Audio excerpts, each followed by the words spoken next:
Jana tunakumbuka sote kwamba rais alikuwa ametamka, alikuwa anahutubia nchi nzima kuhusu hili janga la corona.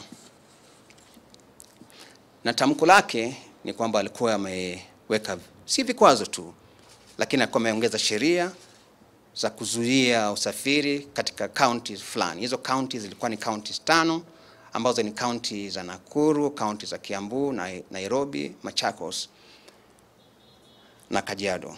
Hizi county kulingana na tamko la jana ni kwamba zote ziko katika eneo moja. Kwa hivyo usafiri kutoka Nairobi hadi Kiambu haijasitishwa. Usafiri kutoka Machakos hadi Nakuru haijasitishwa. Lakini usafiri kuingia katika eneo hizo itakuwa kwa sasa hivi itakuwa imesitishwa hadi nyakati ambazo amri nyingine itakapotolewa.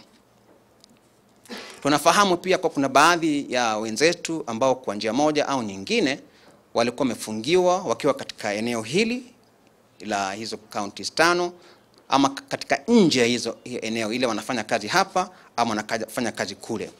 Kwa busara yake serikali imeamua kupeana dirisha ndogo kwa wale ambao watakuwa wamefungiwa ndani ama nje ya eneo hilo ambalo nimetaja, na dirisha hilo ni hadi kesho kufikia wakati wa curfew, ambapo kufikia Jumapili kesho kila mmoja ambaye atakuwa amefungiwa hapa ndani ama amefungiwa nje awe ameweza kusafiri kuingia ndani ama kutoka nje.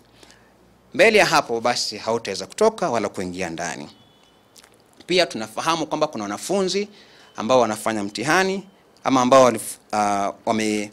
shule zimefungwa, hasa wale ambao wako katika universities, na kwa sababu kwamba kusoma ya moja kwa moja imesitishwa na serikali ni kwamba wanahitaji kusafiri. Sasa hawa wanafunzi ambao wanasafiri kutoka nje ya hilo eneo ama kuja ndani ya hilo eneo wana hadi kesho ya kuweza kusafiri.